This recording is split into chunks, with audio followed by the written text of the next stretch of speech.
thanks everyone for coming. My name is Ram Majji and I run the Salesforce practice for KSquare Group.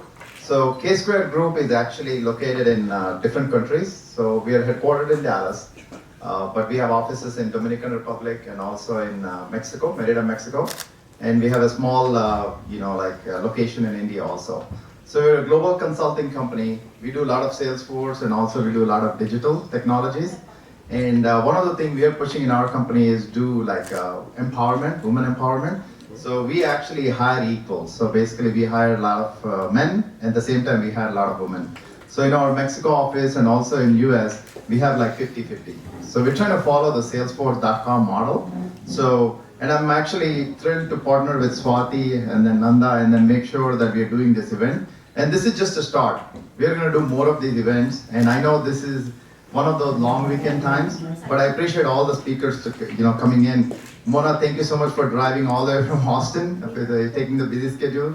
PC Thomas, nice to meet you and thanks for coming. Kamal, thank you so much for coming, appreciate it. I know it's a busy day for a lot of people. So with that said, what I'll do is I'll actually hand off to my good friend Swati, and she's the CEO of SheJobs, and I met her a couple of months back, but I am so thrilled at what they're doing for the women. So here we go. You can take over and then run the show. Thank you, Ram. Hello, everybody. Good morning. First of all, thank you so much for your time. I know it is Thursday and work day and weekday, but thank you for taking time and coming here. I'm Swati Nelabathla. I just wanted to say a few lines about the initiative we do on SheJobs. So we are a job portal. We specifically target women in technology, women in workforce. We are an exclusive job portal. In fact, we work with women who have got gaps in the career. We reskill them, upskill them, and we promote organizations to hire them as apprentices, interns, and even women in technology in various levels. We also work with underrepresented minorities. And we work with mothers of special needs children, transgenders, and then women who are really interested to come to the technology from non-IT backgrounds. So we really encourage them and we see what is most suitable for them and we train them and help them. And I also am part of Live Minds. It's an IT company where the thing started from Live Minds because of our personal experience. We started hiring more women into our organization, and today 95% of staff and Live Minds are women. I know it is, sometimes it is more of drama, emotion and all that, but end of the day they over-deliver. That's what I say about my women in Live Minds. When from my childhood, I had this I was really going in the wrong direction of trying to be fit in, right? So a meeting I walk in or wherever I go or in my friend circle, I always try to be fitted into that crowd. But then, but I realized at some point of time, it was really pushing me into an uncomfort zone. While in the process of trying to be fit in, I'm losing myself, right? So I stopped that. I totally stopped that, and now I think I'm on my own. The way my communication or my attitude, the way I dress up, or the way I do things, or the way I try to do any kind of inventions or my initiatives, everything. I really don't want to be fitting in the crowd. So just wanted to let you know. I think that's one great advice or suggestion I give to fellow women on that. And when it comes to technology, right? So let me give you an example. If you see in the consumer women, right? Not only the baby products, but women products or even the household items, or even if you take Facebook or whichever it is, the consumers or the end consumers are women. But if you see the technology, when women part of 50% of entire workforce in US, but in technology, not even 25% of them are women. So when women can buy the products, use them and give reviews about it, why can't women be background on developing those particular technologies, right? So that really makes me to think, and then I try to push the women who comes to the SheJobs, when I talk to them personally, when I do counseling with them, I try to push them to be in the technology, be a full stack engineer or be in the tech stack and all that. But they always tell me that, they don't want to be in the development, but they don't want to be in the design part of it, but they wanted to do something like testing or, they're not very much comfortable with coding. So I've observed that. And then I started thinking, why is this women, why do they have the feeling that they cannot do coding and they think it's men's job, right?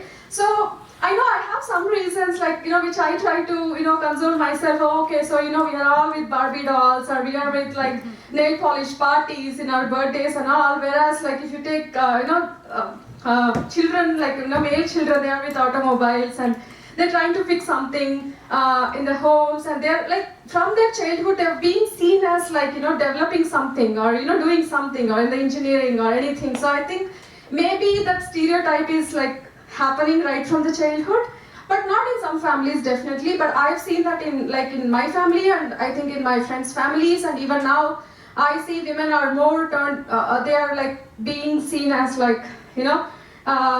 kids who play with the Barbie dolls and all that. So I think that might need to change. So I feel like that. So that's one thing. And so now in this panel discussion, I have good speakers with me who really gracefully accepted to come here and talk about the real problems and why women are not coming forward in technology, and why there are less number of women in leadership and all that. So I thought, okay, let's just have a transparent discussion, and then we also welcome Q&A from audience with these great leaders. I think we have a great mix of speakers here, so I would invite them upon their introduction to have the panel discussion. And thank you so much, Ram, for the opportunity. Yeah, I just wanted to give some introduction. I'll start with Kamal. So Kamal Kapoor, she's head of talent acquisition in CVS Atena, and she's always hunting for great people and find them a great career is her motto. She has 15 plus years of experience in talent acquisition, and she has worked with large enterprises like McKesson, Chase, TXU Energy, and she's a data-driven, insightful talent acquisition leader and passionate about hiring great talent for her organization. When she was not working, she is cooking and gardening, and she loved going to gym every day. She's a fitness freak, by the way. And her husband is a senior director of technology with a large financial institution, and she has a 10-year-old daughter and a dog, Toby, that keeps her busy. So that's so nice of you. Kamal, we welcome you to be here for the panel discussion.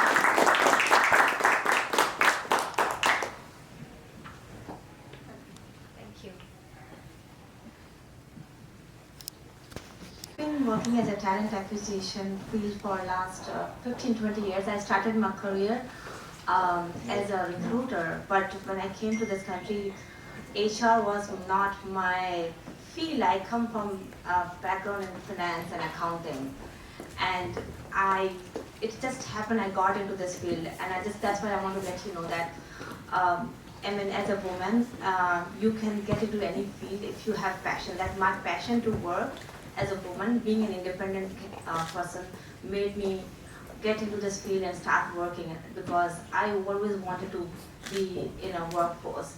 And I could have asked my husband, there are a lot of people who told me, and if you don't want to work, don't work, you can sit at home. That was not me. So I always encourage, if you want to work, you want to be in a workforce, you need to get up and start working. Nobody can stop you. You don't need permission from anyone, from friends, family, anyone. If you can make it, and woman has that power, because I think nature has given us that power, that capability to do things, and they can utilize that. So that is why here I am, and I am trying to fulfill my dream and making other people's dream fulfilled by getting them a job, and that gives me a lot of satisfaction.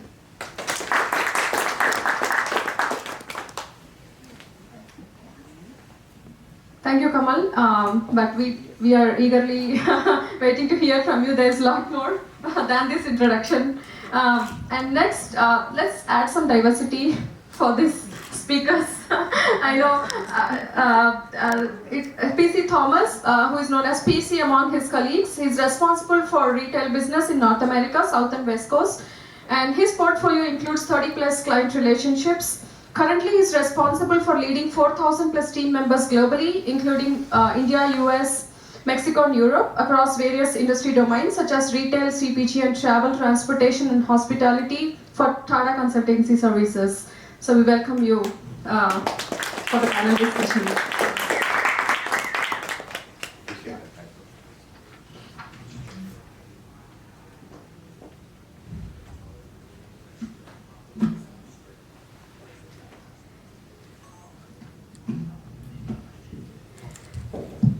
I will, Thomas, we can have your speech here. So, I'm going to introduce Mona. Mona Campbell is the CIO of TML Health, a non-profit organization providing healthcare benefits for public entities in state of Texas. She's certified government chief information officer who has worked in the IT field for over 27 years, all in the same company. And Mona is the first female CIO for TML Health. She has successful track record of leading technology initiatives that are in alignment with the strategic initiatives of the organization. Mona earned her Bachelor of Business Administration degree in Marketing and Information Systems from Baylor University. Please welcome Mona.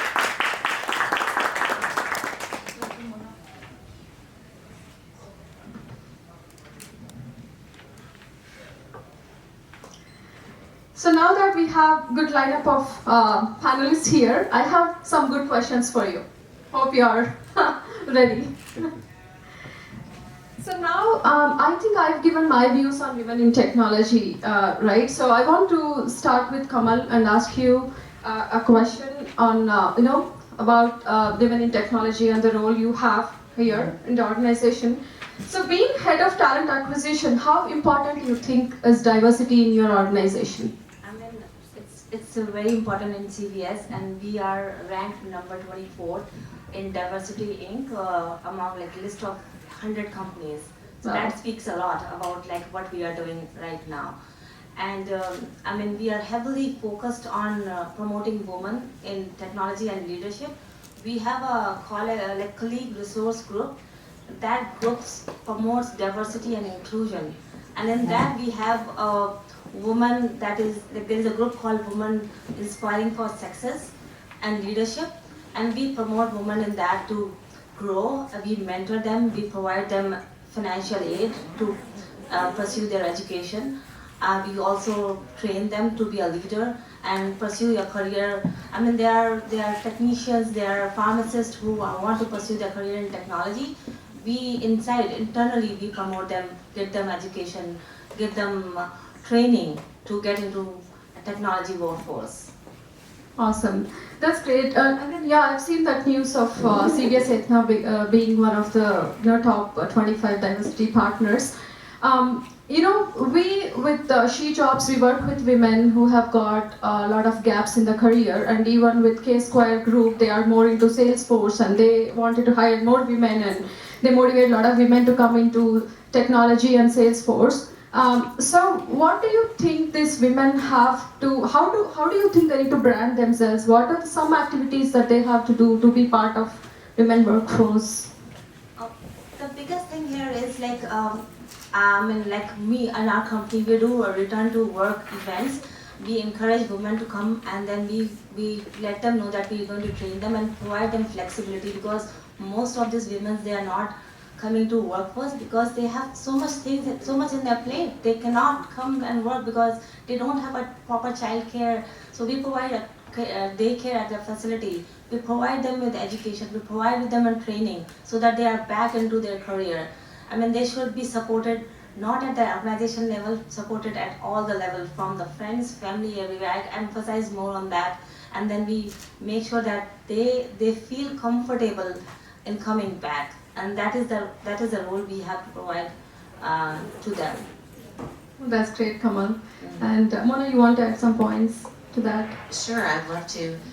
I work for a company that fortunately is very diverse, and we recently though realized that you can always improve upon that. And so we hired an outside company to come in, and the company name is Artemis. They actually started by talking to the managers and the directors, getting our viewpoint on the diversity and inclusivity of the organization. And then we went on to staff, and we had group meetings with the staff as well as we let them have individual meetings if they wanted to talk privately. Because, sometimes it's hard to talk about this stuff in public. And so we wanted to give people every opportunity to speak up. And so this program just started actually during the pandemic, but they've already been meeting and they're coming up with ways that we can even improve and become more diverse and inclusive. We want to make sure everybody, when they come to the office, they feel accepted. That's really great. So that's good to know. In CVS they were going to have childcare. They are already having childcare for women to come back and work. And with you bringing outside organization to audit what exactly is happening, I think things are moving up. I think flexibility is the biggest thing here. When we women do multitasking, we have so many things on our plate. If we provide that flexibility, we provide that we are not bounded to 9 to 5 job. We can tell you want to start work at 10 o'clock, start, make your own schedule. That is the work. That is how we promote. And if we provide that flexibility to women, I think she is going to be successful. Awesome. So that's great. And Thomas, you are handling so many things in your organization and responsible for a lot of diversity hiring throughout your clients and being from a services company. My question is, I know that if you take me as an example, I seamlessly went until the mid-level in my previous organization, but from there I really don't know what to do to go to the leadership level, right? So what do you think, how do women move to leadership levels from mid-level? So I represent a company called TCS, Tata Consultancy Services. So we are 500,000 people all over the world and across 46 countries and things like that. So, and in that we have 36% is our diversity workforce, which is 165,000, which is pretty big compared to the scale we have. So we have the exact same issue. Okay. We have women workforce joining us and they do extremely well to 4 to 6 years, and they go through their cycle of the women and then they kind of wean off. So that's something which we are experiencing. So what we have done as a company is that we want to be intentional about it. We understood that by design it's not going to happen. So how can we be intentional about encouraging them? So we have launched a initiative just like what you talked about called Leadership and Diversity in Engagement. So that's working beautifully. That's an SVP has been dedicated only for that, and her name is Ritu Kapoor. So she engages with all the leaders who are at the time of kind of leaving that phase you talked about, 6 to 10 years, engages with them to understand what are their problems, and she engages with us. For example, the business leaders like us, I have a connection with her. She talks to me about and saying, who are your direct reports now? How many direct reports are women leaders? And kind of pushes us, because I think I was thinking about, you talked about, do men have doubt about women in leadership? I don't think anyone should have. I'll tell my personal story, right? I lost my dad when I was first grade. And we were 9 members, I was the 9th member of the family. And my mom, she was not educated, but she built a business and stood up the whole family. So I think nobody should have any doubt about the fact of, because this education of women in leadership has to be done to men as well. I'm sure it's been done, I'm sure a lot of men are there. So like you said, women in leadership, we are seeing a lot of creativity in them. There are challenges which men also has to understand. To your point about, I was doing a town hall with some of the group. One of the women leaders asked me about how do they do in this pandemic situation, because in this pandemic the calendars have become more tighter now. How do they, because kids are at home, husband is there, you need to feed them, how do they manage? What I told them as a solution is that couple of things. One, set the expectation with your supervisor that I have my parents to be taken care, or kids are there. As long as you manage your schedule. This pandemic has helped one thing I would say in women leader to boost their career is that you can manage the calendar differently. For example, you don't have to exactly work from 9 to 5. You can have a 6 to 8 meeting and have a break after that for 2 hours, then start at 11 a.m. or so on and so forth. You could do that. Second, I told them is setting expectations. See, most of the bosses, being a male boss, I know that if women leaders set the expectations, I will work nicely. But in the absence of that, I would expect them to work like any other male boss, male leader. But set the expectations properly, that should take care of it. Awesome, that's really great. And this is for women leaders out here. like how Thomas mentioned, do you think being women leaders, is it really possible of what Thomas mentioned, of setting your own calendar because your peers and reportees are going to be males? So, what do you think about what Thomas said? And not being able to set your own schedule. Yeah. I know that we have allowed our employees to do that. And it's not just women, anybody that needs to do that. Somebody I work very closely with at the company is actually male, but he has to leave and go pick up his child every day at 3 o'clock, and we allow that. And I think that's the pandemic, that's one of the great things that has come from this, is that we know now we can work in those kind of situations. People are still gonna work hard and be productive for us.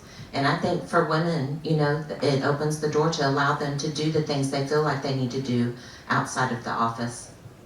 Awesome. So now, both Kamal and Mona again, right, being women leaders, and for me as well, and a lot of women in this room, when we achieve something, they say, oh, see, a woman, a girl, she could do something, isn't it great? I mean, I know it motivates many times, but sometimes, is it like really important to, point out that gender, like we are being pushed into the stereotype again, even if we achieve anything, so. Have you ever faced such scenario? Yes, I can say that. I was talking to you before, like I really don't like when I talk to some women and they say, my husband supports me, my husband allows me to work.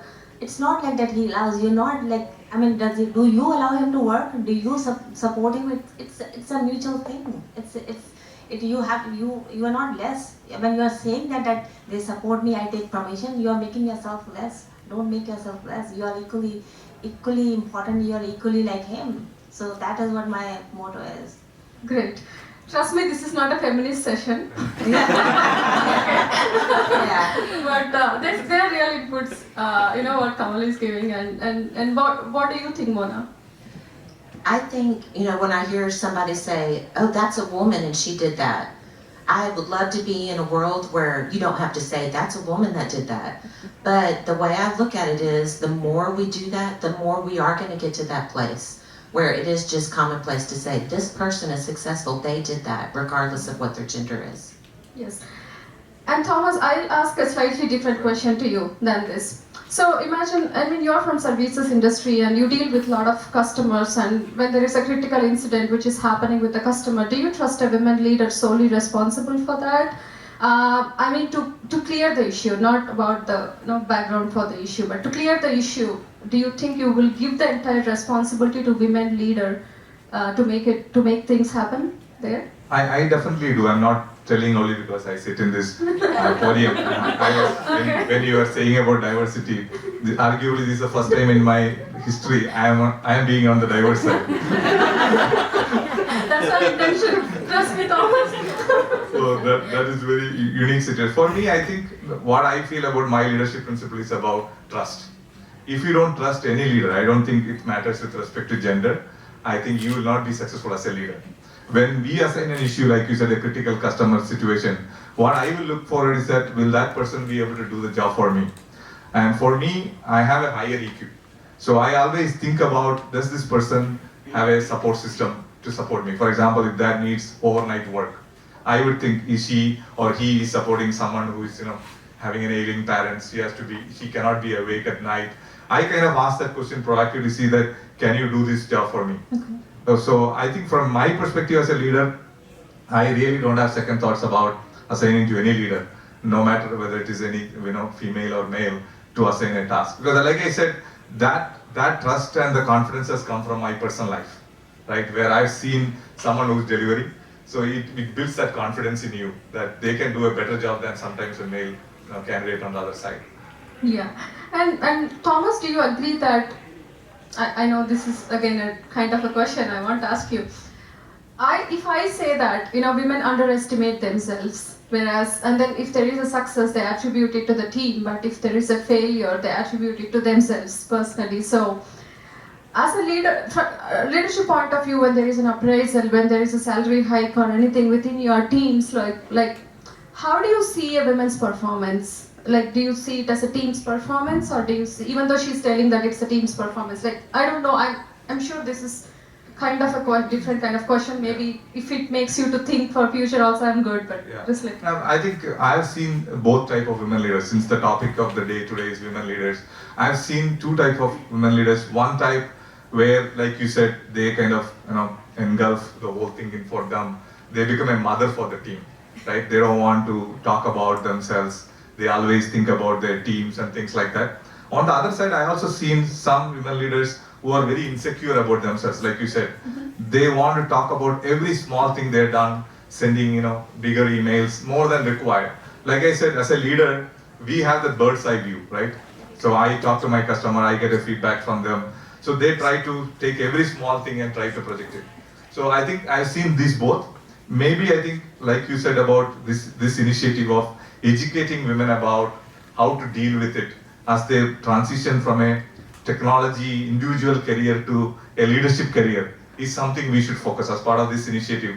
How do we teach them the leadership lessons, right? How do we give them? Because I used to have a principle that you have to give up to go up, right? How a women leader has to give up what she was very fond of as a technology team member when you become a leadership role, how they should groom that. I think that is something I feel we should continue to educate, just like we educate male leaders. Male leaders are as bad as women leaders when it comes to that, in terms of projecting overtly.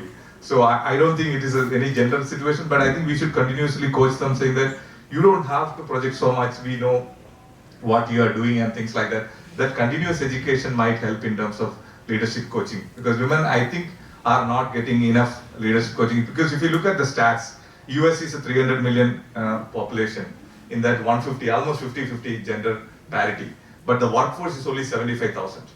So if you want to improve this situation, we should improve the women in workforce. That 25%, if you can nudge to 30%, you get another 1 or 2% of that into the leadership. Right? It's like a pyramid, right? Leadership is a pyramid. Right? The more you have on the base, you have more chance to get to the pyramid. Only if you get to, I'm sure you can attest to that, right?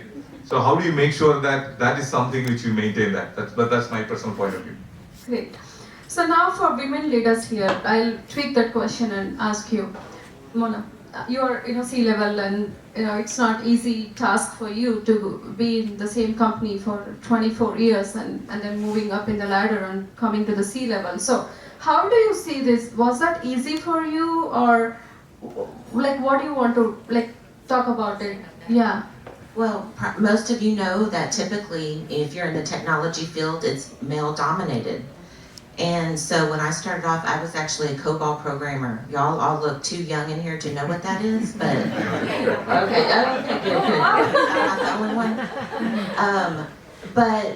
And I actually just fell into that job. I remember coming home from college, and my parents, back then, they gave you the newspaper, and they were like, find a job. And I did, and I was fortunate enough, I took a couple of extra IT-related classes at the end of my college career, and that's what led me to get in that position. But in terms of the difficulty in moving up, you have to have confidence in yourself. And you can't ever think, oh, well, why would they move me up in this position?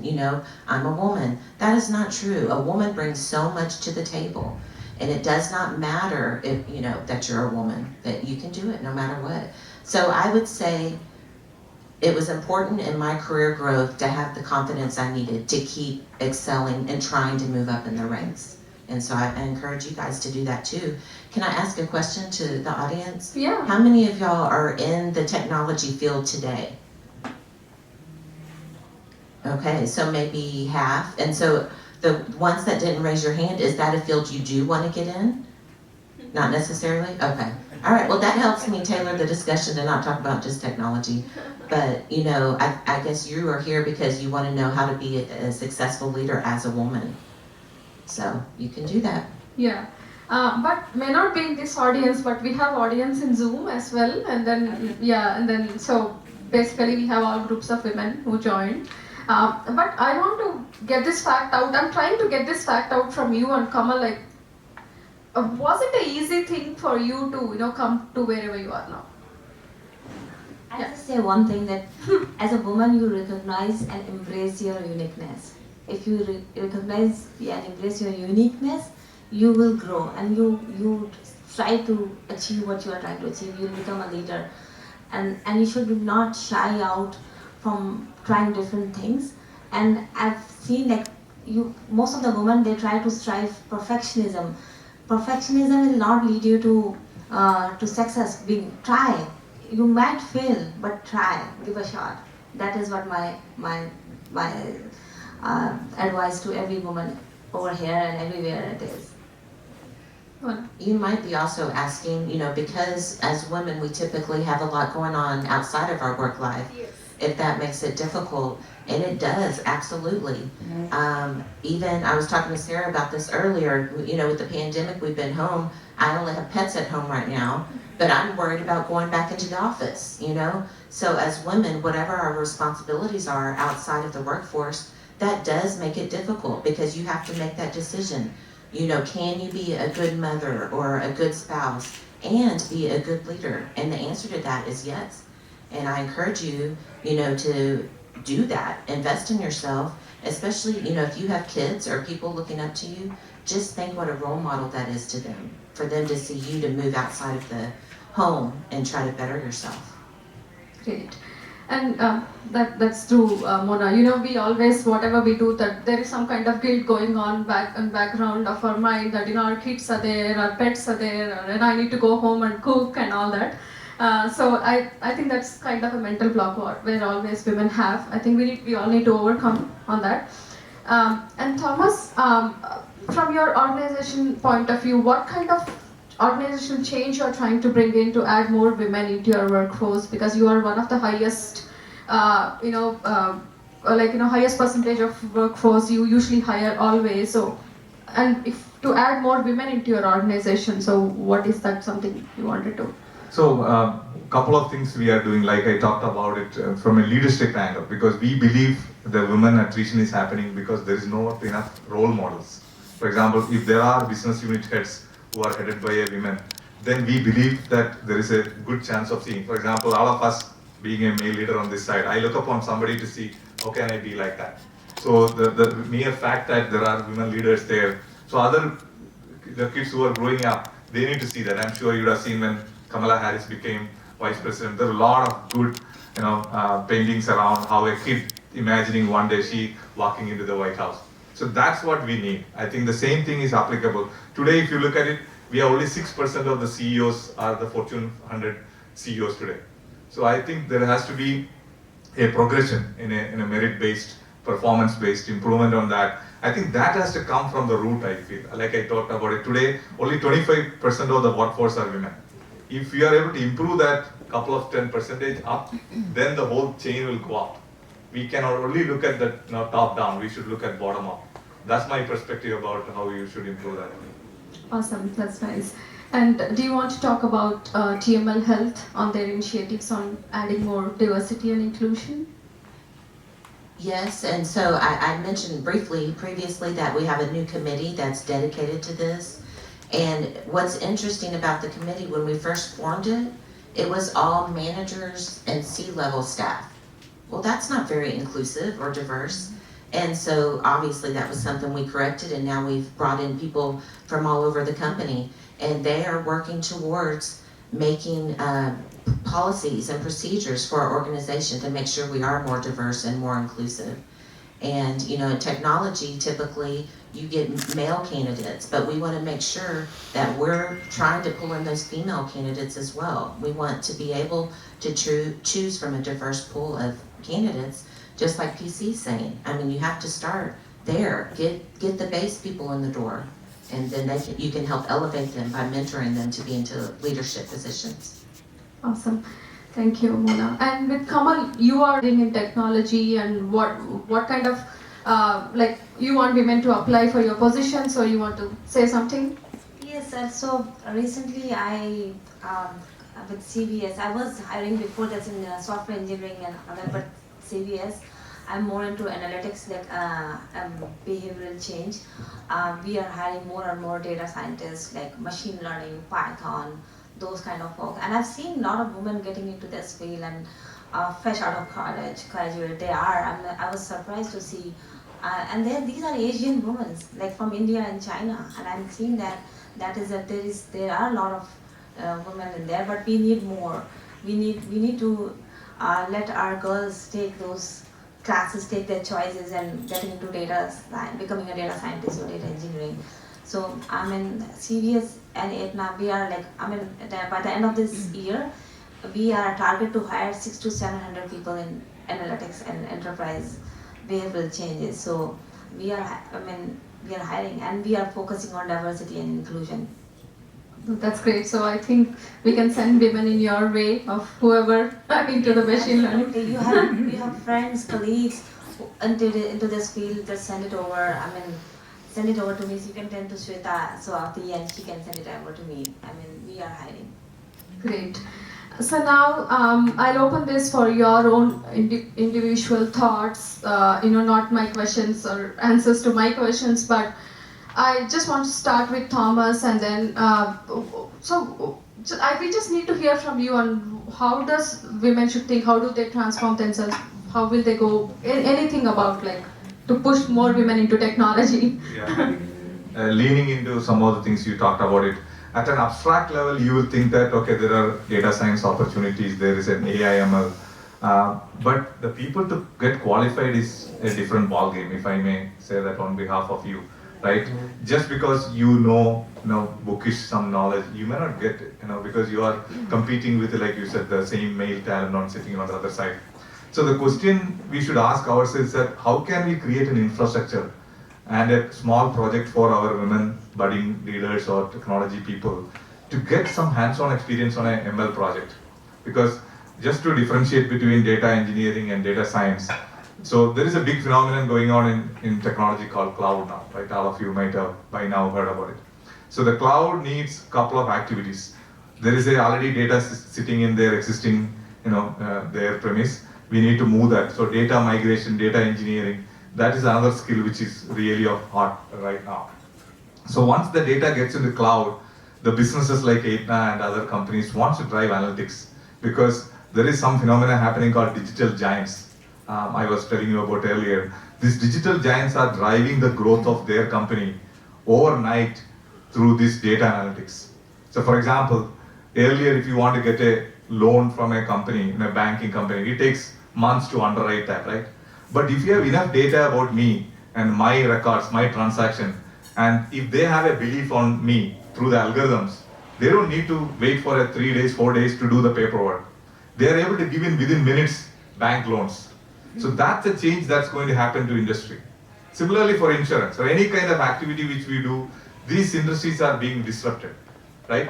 And another thing is happening is that technology has removed the barriers of industries. There is no more retailers or traveling or anybody. Everybody is trying to do everything, right? For example, health and wellness is becoming a big issue now. They want to become a wellness partner. So for example, CVS or other companies are trying to tie up with gymnasiums and fitness centers to create wellness, because if I know you are a person who is running well and doing, keeping all the indexes well, why don't I give you lesser amount for insurance? Why should I charge you more, right? So this disruption is going on in this world. So you should be in the middle of that disruption. You should be on the center of the storm. If not, I think you are missing out. This is a motivation for all the women leaders to know about how they should do it. I have a daughter. So her dream is to become a lawyer in the data privacy and data security, because she thinks there are now enough legislations in this world to control the tech companies. So that's a good inspiration for a girl to have that. So that's similarly, I think we as parents and we as leaders, if we can inspire the people about what the industry is going to be. If anyone asks me, sometimes some of my relatives call me from India or any other part of the world and ask, where should their kids go? I always say technology, because that's going to define at least 20 to 30 years, as long as we can see. Technology is going to be the business. I think it has dominated the business even more than ever. So more than ever, I think this is the time to invest in technology. Thank you. I want to add this, we hire fresh graduate out of college, especially we have a internship program in our CVS. We take candidates fresh out of college, we train them and make them understand what we do, and they pick up very well and they grow in their career. I mean, that is how you train them, because you are right. I mean, they don't come with that kind of background, they don't have a knowledge, they don't have that thing, but they understand the bookish thing, but you can train them for the work. So that is That is very big thing over in CBS. Anything you want to talk about? I would. So I was thinking back when I first started my career, and my idea of what a good leader was back then was they have to know everything. And you know, I spent the first part of my career trying to learn everything and learning new disciplines so I could move up. And that really did serve me well at the beginning of my career. But then I realized at some point, okay, there's more to being a leader than knowing a bunch of things. And I have found that I think one of the biggest things you can do to help make you a successful leader is to build strong relationships. And you know, if you just think about the people you're closest to in your life, you're more willing to do something for them than you are to someone that you may barely know. You may pass in the hallway and talk about the weather. So I think it's very important to invest time in building those relationships and talking to people, asking them about their personal life, you know, what is important to them. And you can continue those communications with them, and that helps them feel like you care about them. And you truly do. As you get to know people, you care about them. And for people that report directly to you, if they feel like you care about them, they're going to work harder and they're going to be more productive for you. And if you build those relationships with your peers or with people you report directly to, you're also going to see positive things there. They are going to feel more invested in you. They're going to have confidence in you, and they're going to trust you more to do, you know, what you say you're going to do. So that's the point I wanted to get across. And you know, as women, typically it comes naturally to us to build strong relationships. Well, if you can do that in your personal life, you can also do it in your work life. And so I encourage everybody to do that. You know, women typically are more compassionate. We typically have a high emotional intelligence, so we're able to talk to people and kind of read what they're thinking. And that's really going to benefit you, not just in your personal life, but also in your work life. So what I would do today is just encourage you to think about whether you're in a leadership position today or you want to be in one, what is one thing you could do to help foster those relationships and make them stronger? And I'll just kind of tell on myself, you know, a few years ago when I looked in the mirror, I realized I was a terrible active listener. Like if somebody was talking to me and I didn't really care for the message, I would already start formulating how I was going to respond. Yes. I know, that's terrible. Yes. That's awful. And so I had to recognize that was an issue and address it. And now that I fixed it, that has improved my relationships because people now feel comfortable coming to me. They know I'm truly going to listen to them, and you know I'm going to fix their issue. So I would encourage each of you, you know, to think about an area you could work on. And there's tons of resources out there. You know, Google is your friend. You can find lots of articles. There's TED Talks, you know, books, anything. But the fact that y'all are here today, you know, investing in yourself tells me that you can leave here today and continue to do that. And so I want to encourage you to do that. And I truly feel like having those strong relationships in the workplace will make you a successful leader. That's true.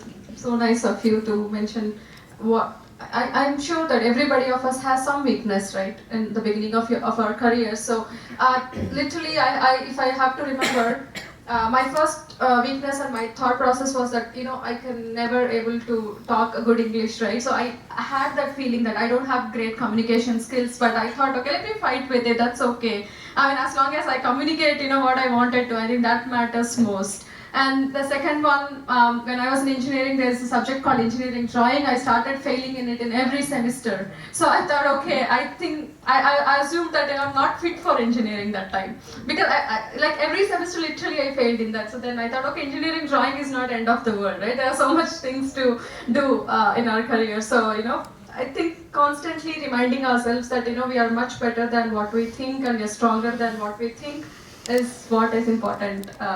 I feel. There is a good book called Change Your Thinking, Change Your Life. I think that will be really a good helpful for anyone who thinks a lot about weakness. Mm-hmm. That really helps. A lot of good tips in that book about that. That's really good. You mentioned a great point about reading books, right? So that's something I had to mention that I read Alchemist. I think it changed my life so much. It really made me strong. So I attribute some of it to books as well.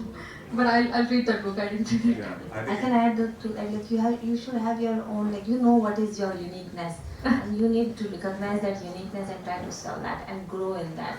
I mean everybody has their flaws, everybody has their good points, and focus on what you have and just grow on that. That will take you to a leadership and where you want to go.